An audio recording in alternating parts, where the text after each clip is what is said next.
Bonjour à toutes et à tous, je suis très content de vous retrouver. Quelques temps d'absence, il y avait déjà un peu de vacances, de 1, et après il y avait la toux que vous entendez d'ailleurs peut-être, et j'espère que ça va pas trop perturber la vidéo du jour qui va porter sur les un cas clinique, la catastrophe que vous connaissez bien maintenant, sans doute, j'espère. Et on est au numéro 36 déjà, donc vous allez vous mettre dans la peau d'un médecin aux urgences. Et vous intervenez ici un samedi, il est 18h, et vous prenez en charge, en tout cas on vous ramène, un homme de 57 ans qui a une histoire bizarre. Il se serait présenté de lui-même en psychiatrie pour arrêter l'alcool. Et ces plaintes, au final, il n'y a pas grand-chose, mais quand même, a priori, la psychiatre était inquiète pour ce patient. Il ne souhaitait pas qu'il rentre à la maison.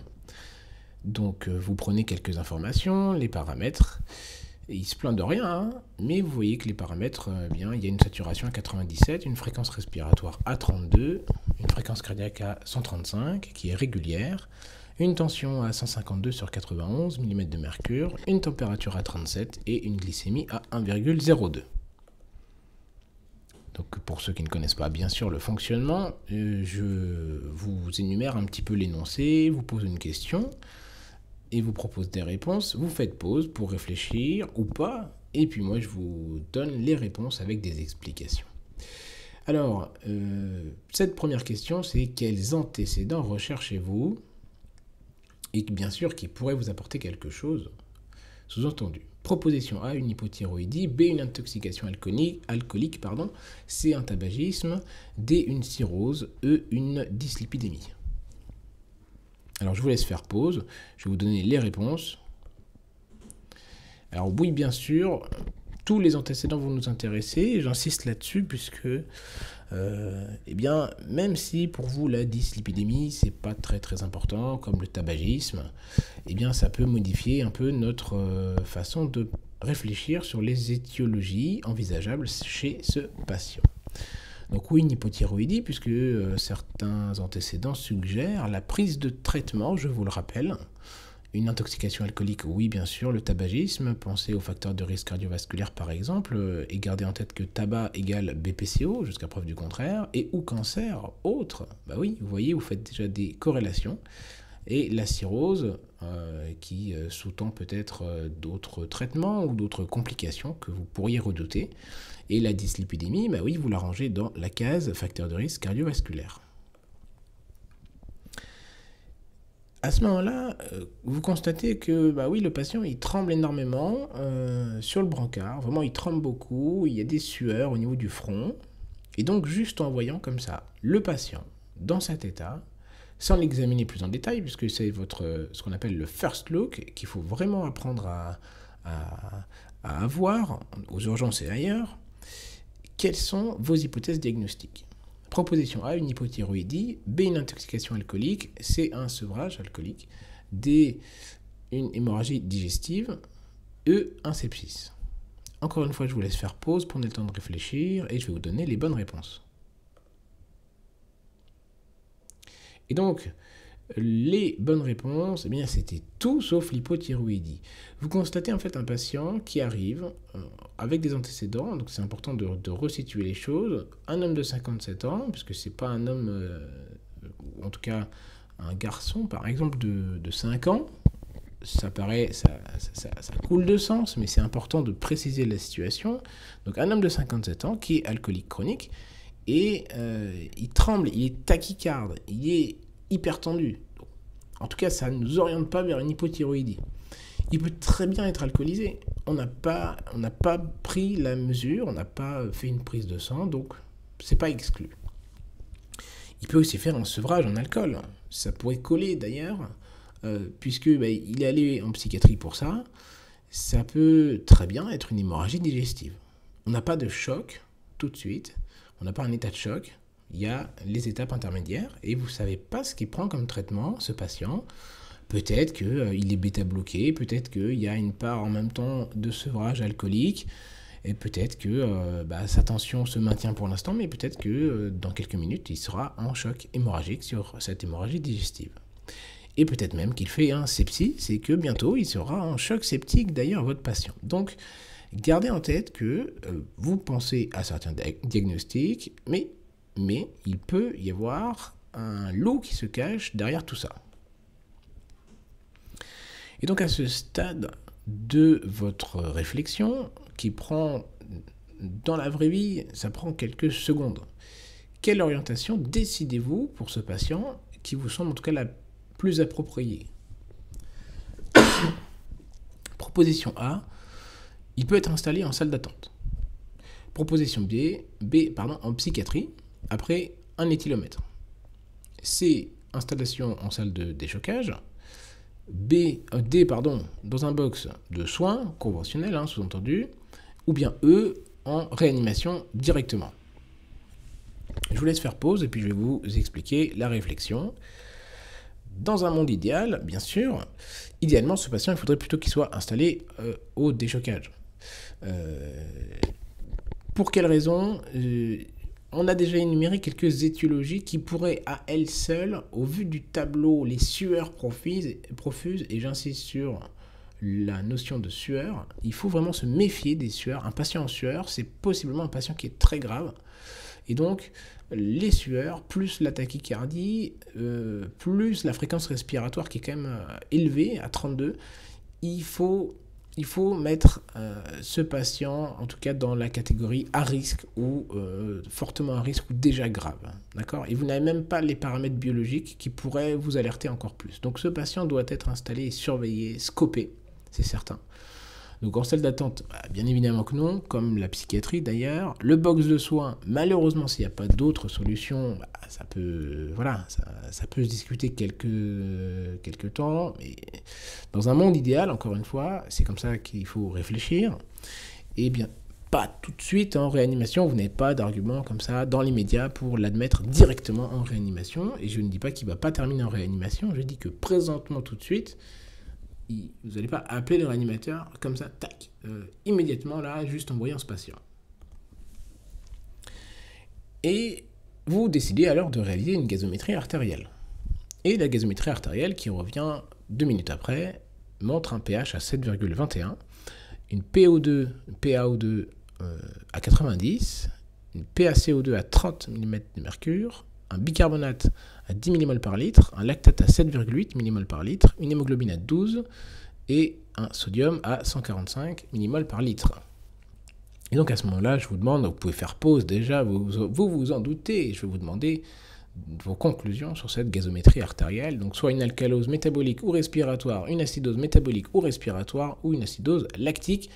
Je vous laisse faire pause et je vais vous donner là où les bonnes réponses. Eh bien, là où les bonnes réponses, c'était une acidose métabolique et plutôt lactique quand même, vu le niveau de ce lactate. On va voir un petit peu comment réfléchir face à ça. Donc, comme tout examen en général, vérifiez l'identité. Puisque parfois on pose en urgence 1 ou 2 ou 3 cas de gazométrie, il y a l'externe qui vous montre un ECG, un deuxième, un troisième. Donc, vérifiez quand même que ce résultat appartienne bien au patient. Ensuite, pour la gazométrie, en tout cas, pour corriger certains paramètres, il faut prendre la température du patient et connaître l'apport, en tout cas en oxygène, de ce patient. Première étape, il faut d'abord comprendre que le pH, c'est une variable qui est régulée, très très bien régulée, et qui dépend de la concentration en ion H+. Donc c'est une variable qui oscille entre 7,38 et 7,42. En physiologie, c'est vraiment très très très très bien régulé.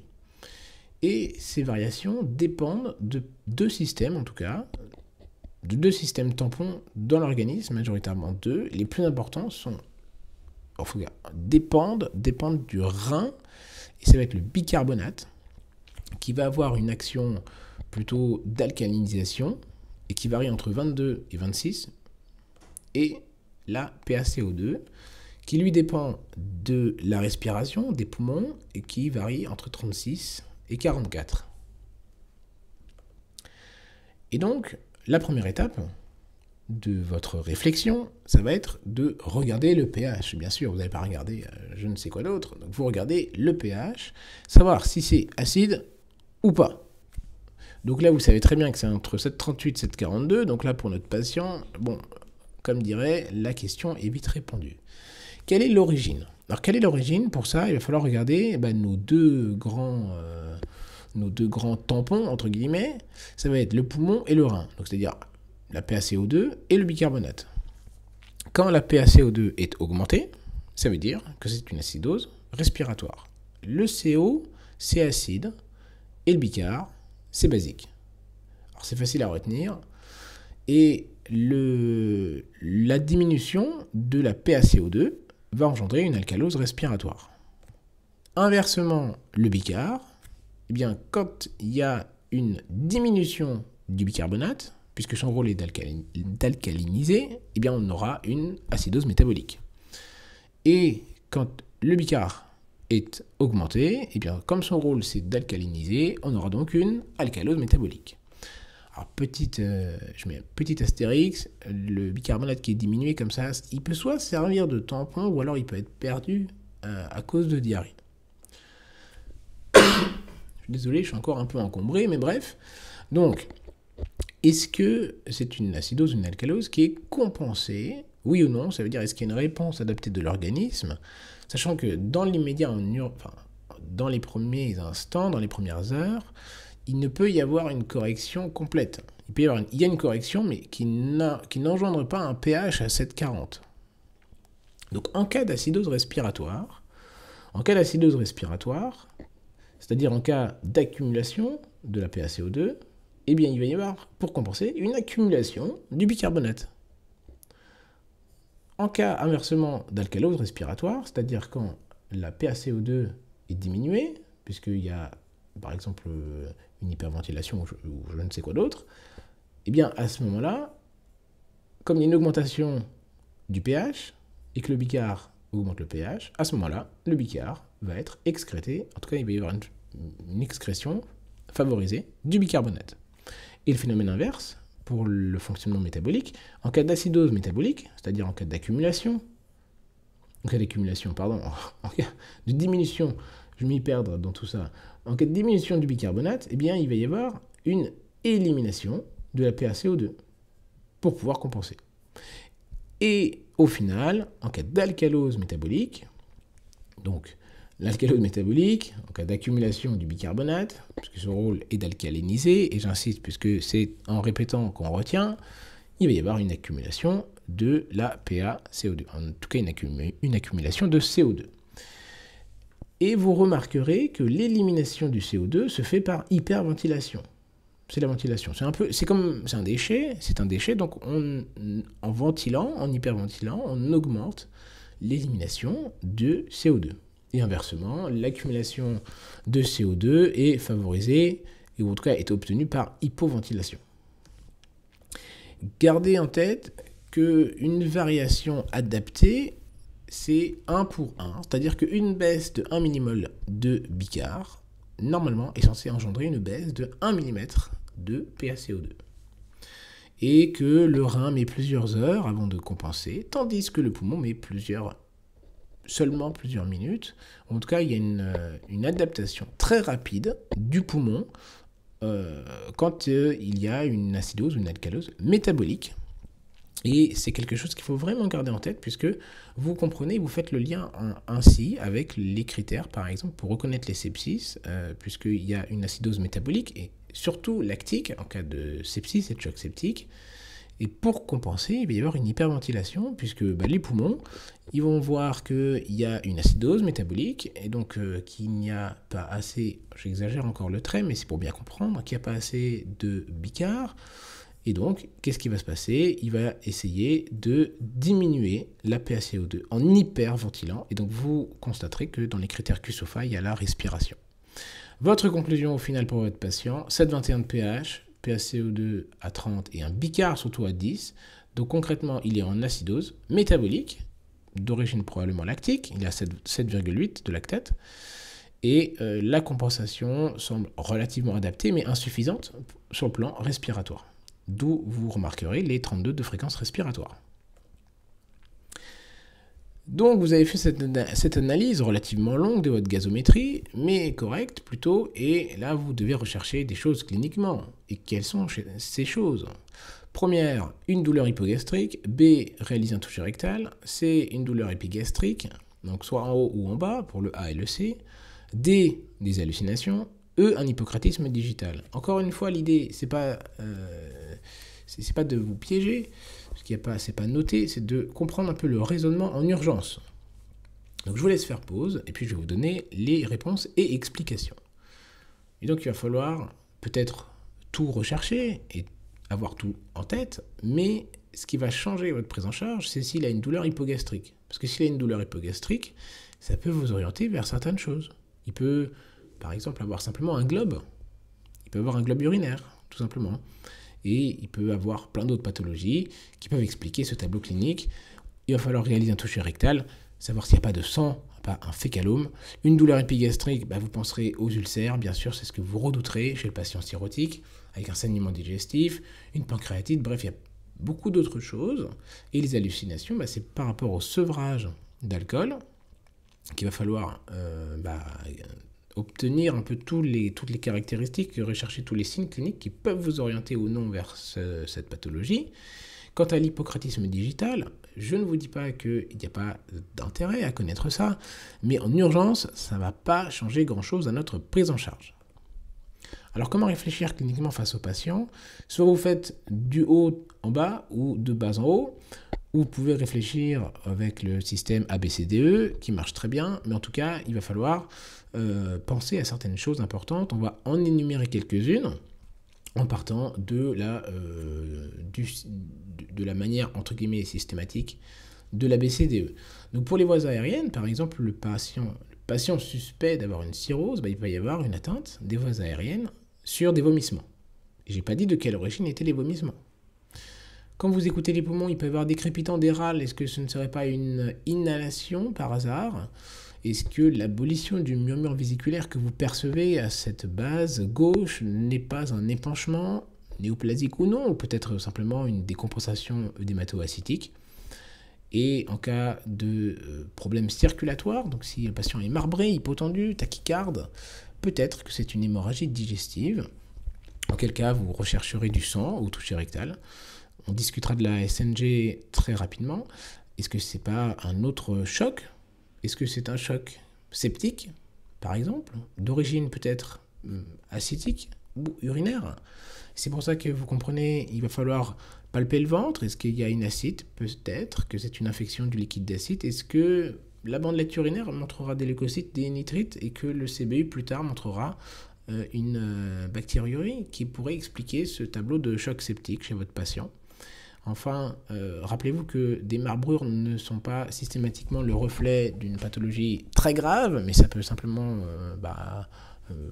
montrer que le patient a une douleur, mais qui peut se résoudre rapidement. Ça peut être un globe, tout simplement.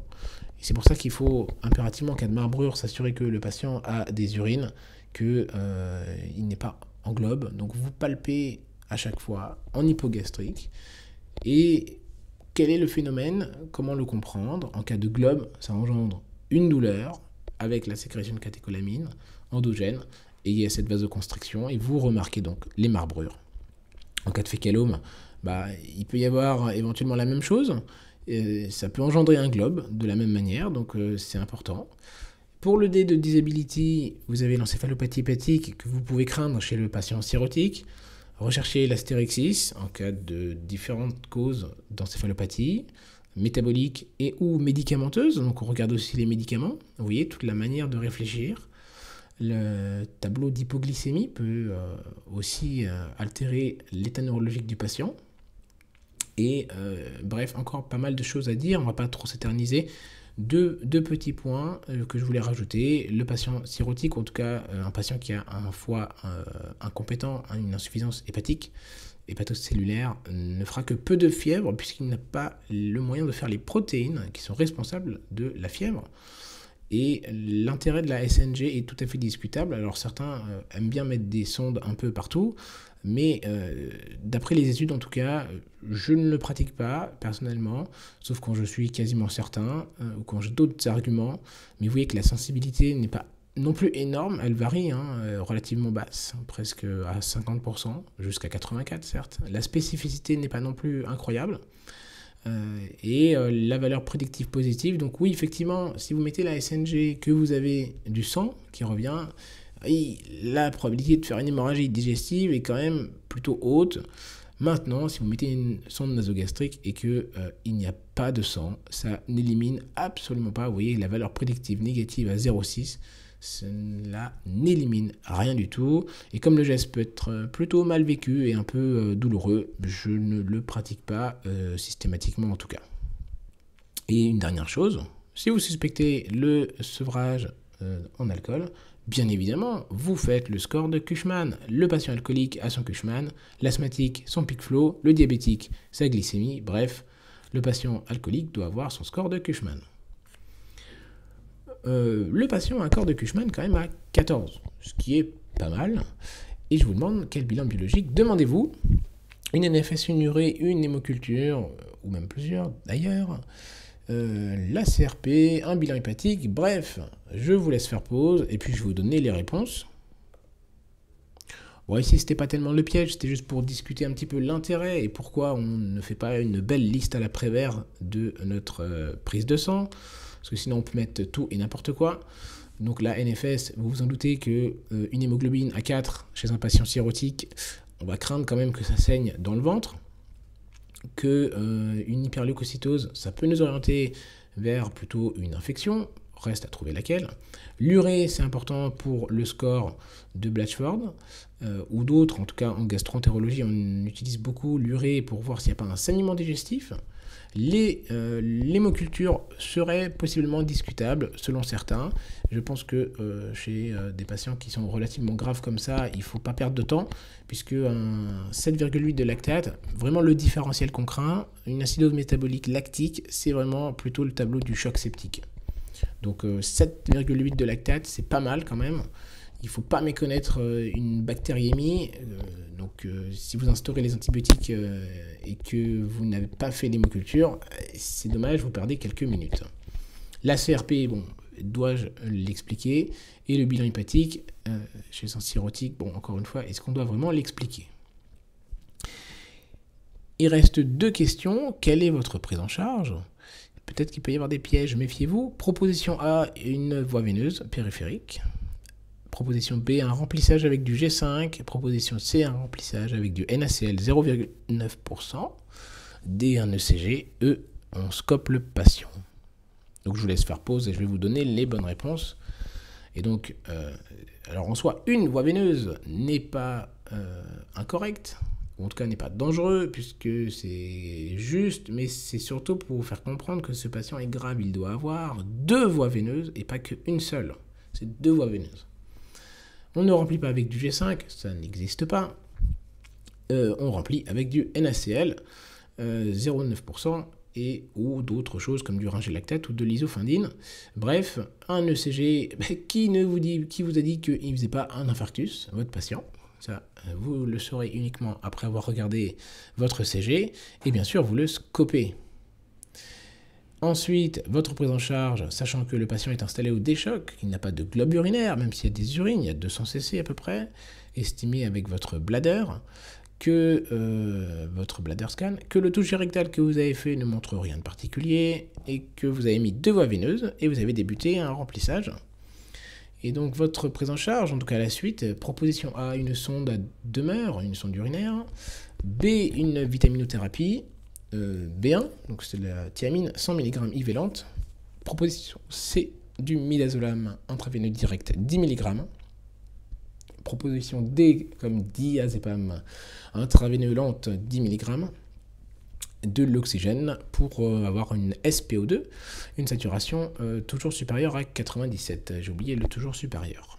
Je vous laisse faire pause et je vais vous donner les bonnes réponses ou la bonne réponse. Eh bien, une sonde urinaire me semble tout à fait adaptée puisque ce patient est grave. Vous vous en doutez, avec la gazométrie, la clinique et le pronostic du sevrage alcoolique. Il va falloir surveiller la diurèse horaire pour avoir une fonction rénale et aussi, accessoirement, pour avoir des urines rapidement.